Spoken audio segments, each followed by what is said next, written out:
Next നമ്മൾ നോക്കാൻ പോകുന്നത് ടെസ്റ്റ് ഡോക്യുമെൻറ്റേഷനാണ്. ടെസ്റ്റ് ഡോക്യുമെൻറ്റേഷൻ എന്ന് പറയുമ്പോഴത്തേനും നമ്മളൊരു സോഫ്റ്റ്വെയറിൻ്റെ ടെസ്റ്റിങ്ങിൻ്റെ ബിഫോർ ആൻഡ് ആഫ്റ്റർ ഉള്ള എന്തൊക്കെയാണ് കാര്യങ്ങൾ, എന്തൊക്കെയാണ് കണ്ടുപിടുത്തങ്ങൾ എന്ന കാര്യങ്ങളൊക്കെ നമ്മൾ നോക്കാനായിട്ടാണ് നമ്മൾ ടെസ്റ്റിനെ ഡോക്യുമെൻറ്റ് ചെയ്യുന്നത്. അപ്പം നമുക്ക് വേണമെന്നുണ്ടെങ്കിൽ നാളെ ഇതിനെ റെഫർ ചെയ്യാം, റിസോഴ്സിൻ്റെ ട്രാക്ക് ചെയ്യാം, എക്സിക്യൂഷൻ പ്രോഗ്രസ്സും കാര്യങ്ങളൊക്കെ ചെയ്യാൻ നമുക്ക് സാധിക്കും. അപ്പോൾ അത് നമുക്ക് ടെസ്റ്റ് ഡോക്യുമെൻറ്റേഷൻ നമ്മൾ വളരെയേറെ ഇമ്പോർട്ടൻ്റ് ആയിട്ടുള്ളൊരു കാര്യമാണ്.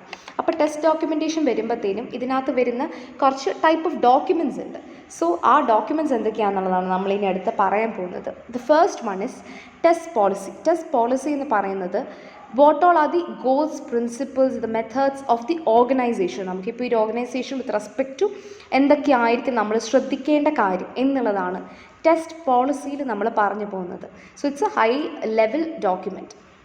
Next one is test strategy. ഓരോ ലെവൽസിനനുസരിച്ചും ഹൗ ആർ വി ടെസ്റ്റിംഗ് ആ പ്രൊഡക്റ്റ് എന്നുള്ളതാണ് ടെസ്റ്റ് സ്ട്രാറ്റജി എന്ന് നമ്മൾ പറയുന്നത്. ടെസ്റ്റ് സ്ട്രാറ്റജി എന്ന് പറയുമ്പോഴത്തേനും ഇറ്റ്സ് ജസ്റ്റ് നമ്മളുടെ ലെവൽസിനെ ഐഡൻറ്റിഫൈ ചെയ്യുക എന്നുള്ളതാണ് ആദ്യം വരുന്നത്.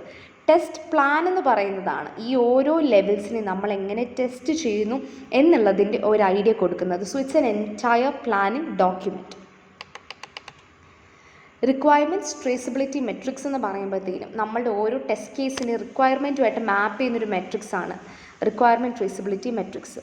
ഇനി അത് കഴിഞ്ഞിട്ട് നമ്മൾ നോക്കുന്നത് ടെസ്റ്റ് സിനാരിയോ. ടെസ്റ്റ് സിനാരിയോ എന്ന് പറയുമ്പോഴത്തേനും ഓരോ ഐറ്റംസ് അല്ലെങ്കിൽ ഓരോ ഇവൻറ്റ്സിനനുസരിച്ച് എന്താണ് പറയുന്നത്, സ്റ്റോറീസ് അല്ലെങ്കിൽ ആ ഒരു നാരറ്റീവ്സ്, അതിനെയാണ് നമ്മൾ സിനാരിയോയിൽ പറയുന്നത്.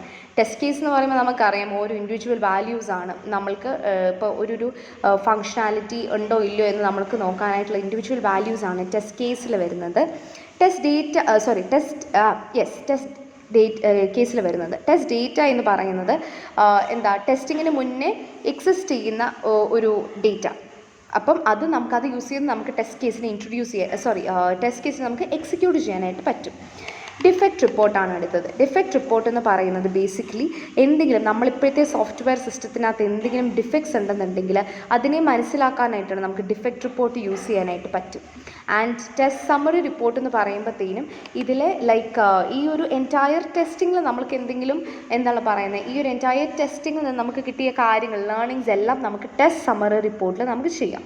സോ ടെസ്റ്റ് ഡോക്യുമെൻറ്റേഷൻ നമ്മൾ ചെയ്യുന്നതിന് അൺസർട്ടനിറ്റീസ്, നമ്മളുടെ ഇപ്പോൾ സോഫ്റ്റ്വെയറിൽ എന്തെങ്കിലും അൺസർട്ടനിറ്റി ഉണ്ടെന്നുണ്ടെങ്കിൽ അതിനെ റിമൂവ് ചെയ്യാനായിട്ടാണ് നമ്മൾ യൂഷ്വലി ടെസ്റ്റ് ഡോക്യുമെൻറ്റേഷൻ നമ്മൾ യൂസ് ചെയ്യുന്നത്.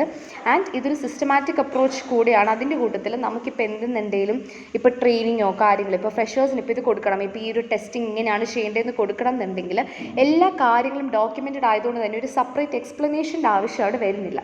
നമുക്കല്ലാണ്ട് തന്നെ അതിനെ മനസ്സിലാക്കിപ്പിക്കാനായിട്ട് സാധിക്കും. മാർക്കറ്റിങ്ങിനും സെയിൽസിനും ഒക്കെ ആയിട്ട് വളരെ ഇമ്പോർട്ടൻ്റ് ആണ് ടെസ്റ്റ് ഡോക്യുമെൻറ്റേഷൻ എന്ന് പറയുന്നത്. പ്രൊഡക്റ്റിൻ്റെ ക്വാളിറ്റീനെ പറ്റി നമുക്കൊരു അഷ്വറൻസ് നമുക്ക് കൊടുക്കാനായിട്ട് പറ്റും. അപ്പം അത്രയും കാര്യങ്ങളാണ് ടെസ്റ്റ് ഡോക്യുമെൻറ്റേഷൻ വരുമ്പോഴത്തേക്കും ചെയ്യുന്നത്. സോ ക്ലയൻറ്റിൻ്റെ ട്രാൻസ്പെറൻസി നമുക്ക് ഇംപ്രൂവ് ചെയ്യാനായിട്ട് പറ്റും. അതിൻ്റെ കൂട്ടത്തിൽ നമുക്ക് അൺസർട്ടനിറ്റീസ് റിമൂവ് ചെയ്യാം, മാർക്കറ്റിംഗ് സെയിൽസിനായിട്ട് യൂസ് ചെയ്യാം, ഫ്രഷേഴ്സിനൊക്കെ ആണെന്നുണ്ടെങ്കിൽ പ്രൊവൈഡ് ചെയ്യാൻ പറ്റുന്നൊരു സംഭവമാണ് ടെസ്റ്റ് ഡോക്യുമെൻറ്റേഷൻ എന്ന് പറയുന്നത്. നെക്സ്റ്റ് നമ്മൾ നോക്കാൻ പോകുന്നത് ടെസ്റ്റ് ഓട്ടോമേഷനാണ്. ടെസ്റ്റ് ഓട്ടോമേഷൻ എന്ന് പറയുന്നത് ബേസിക്കലി നമ്മൾക്ക് ഈ ഒരു പ്രിഡിക്റ്റഡ് ഔട്ട്കമ്മിനെയും ആക്ച്വൽ ഔട്ട്കമ്മിൻ്റെ ഒരു കമ്പാരിസനും നമ്മൾ ടെസ്റ്റുകൾ എക്സിക്യൂട്ട് ചെയ്യാനായിട്ടുള്ള ഒരു മെത്തേഡാണ് ടെസ്റ്റ് ഓട്ടോമേഷൻ എന്ന് പറയുന്നത്. അതായത് നമ്മൾ മനുഷ്യരായിട്ട് റെപ്പറ്റേറ്റീവായിട്ട് ടാസ്ക് ചെയ്യാണ്ട് നെസസറി ആയിട്ടുള്ള ടാസ്ക് മാത്രം ചെയ്ത് ബാക്കി ഓട്ടോമേറ്റ് ചെയ്യിക്കുക, അല്ലെങ്കിൽ ഇപ്പോൾ ഒരു മെഷീൻ ബേസ്ഡ് അല്ലെങ്കിൽ ഒരു കോഡ് ബേസ്ഡ് ആയിട്ട് അതിനെ റൺ ചെയ്യുക എന്നുള്ളതാണ് ടെസ്റ്റ് ഓട്ടോമേഷനിൽ നമ്മൾ എയിം ചെയ്യുന്നത്. അപ്പോൾ ഇതിൽ നമുക്ക് രണ്ട് ബെനിഫിറ്റ്സ് ഉണ്ട്. ഒന്ന് കണ്ടിന്യൂസ് ഡെലിവറി, രണ്ട് കണ്ടിന്യൂസ് ടെസ്റ്റിംഗ്. ഇപ്പം നമുക്ക് ഒരു എറർ കണ്ടുപിടിച്ചു, അതിനെ സോൾവ് ചെയ്തു, അതിനെ നമ്മൾ ഡെലിവറി ചെയ്തു, അത് കഴിഞ്ഞിട്ട് വീണ്ടും ഇപ്പോൾ ഒരു എററിനെ നമ്മൾ ടെസ്റ്റിങ്ങിനെ വെച്ചിട്ട് കണ്ടുപിടിച്ചു എന്നുണ്ടെങ്കിൽ ആ ഒരു പ്രോസസ്സിനെ റെപ്പറ്റേറ്റീവായിട്ട് ചെയ്യുക എന്നുള്ളതാണ് നമ്മൾ കണ്ടിന്യൂസ് ഡെലിവറി ആൻഡ് കണ്ടിന്യൂസ് ടെസ്റ്റിങ്ങിൽ നിന്നും നമുക്ക് കിട്ടുന്ന രണ്ട് അഡ്വാൻറ്റേജസ്.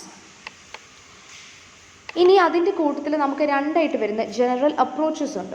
ഒന്ന് graphic user interface testing and രണ്ടാമത്തത് API testing. Graphic user interface testing എന്ന് പറയുമ്പോഴത്തേനും നമ്മൾ ചെയ്യുന്നത് എന്താണെന്ന് വെച്ച് കഴിഞ്ഞാൽ ഇപ്പം ഇപ്പം യൂസറുമായിട്ടുള്ള ഇൻട്രാക്ഷൻസിൽ വരുന്ന സംഭവമാണ് ഗ്രാഫിക് യൂസർ ഇൻ്റർഫേസ് ടെസ്റ്റിങ്ങിനകത്ത് നമുക്ക് വരുന്നത്. സോ യൂസറുമായിട്ട് ഇൻട്രാക്ട് ചെയ്യുമ്പോഴത്തേനും അതിൽ നിന്നും നമുക്ക് ഇപ്പോൾ എന്തെങ്കിലും ആ ഒരു ഇൻ്റർഫേസിൽ എന്തെങ്കിലും എറേഴ്സോ കാര്യങ്ങളോ ഉണ്ടെന്നുണ്ടെങ്കിൽ അത് മനസ്സിലാക്കാനായിട്ടാണ് നമ്മൾ ആ ഒരു ഫസ്റ്റ് പോർഷൻ നോക്കുന്നത്. API എന്ന് പറയുമ്പോഴത്തേനും നമ്മൾ ഈ ഒരു ഈ ആപ്ലിക്കേഷൻ ആസ് ഓൾ ടുഗെദർ അല്ലെങ്കിൽ ഇതിൻ്റെ public interfaces to classes, modules, libraries ഇതിനെയൊക്കെ with respect to the input ആർഗ്യുമെൻറ്റ്സിനെ നമ്മൾ വാലിഡേറ്റ് ചെയ്യുന്നതിനെയും അതിൻ്റെ റിസൾട്ടിനെ നമ്മൾ കറക്റ്റാണോ അല്ലയോ എന്ന് റിട്ടേൺ ചെയ്യുന്നതിനെയും ഒക്കെയാണ് API ഡ്രിവൻ ടെസ്റ്റിംഗ് നമ്മൾ പറയുന്നത്. ഇതിന് നമുക്ക് സർട്ടൻ ലെവൽസ് ഉണ്ട്. സോ നമുക്ക് യൂണിറ്റ് ടെസ്റ്റിംഗ്, നമുക്ക് റോബസ്റ്റ്നെസ്സിനെ നമുക്ക് എൻഷുർ ചെയ്യാൻ വേണ്ടി യൂണിറ്റ് ടെസ്റ്റിംഗ് യൂസ് ചെയ്യും. UI ടെസ്റ്റിംഗ് എന്ന് പറയുമ്പോഴത്തേനും ഒരു ഇൻട്രാക്ഷനിൽ വരുന്ന എന്തൊക്കെയാണ് ആപ്ലിക്കേഷൻസ് കാര്യങ്ങൾ അതിലൊക്കെ നമുക്ക് UI ടെസ്റ്റിംഗ് നമുക്ക് യൂസ് ചെയ്യാനായിട്ട് സാധിക്കും. സോ നമ്മൾക്കിപ്പോൾ ഒരു സിസ്റ്റം അല്ലെങ്കിൽ ഒരു സോഫ്റ്റ്വെയർ നമുക്ക് കിട്ടുകയാണെന്നുണ്ടെങ്കിൽ അതിനെ ലെവലായിട്ട് നമ്മൾ ഡിവൈഡ് ചെയ്ത് അതിനെ നമുക്ക് ടെസ്റ്റ് ചെയ്യുകയാണെന്നുണ്ടെങ്കിൽ കുറച്ചുകൂടി ഈസി ആയിരിക്കും.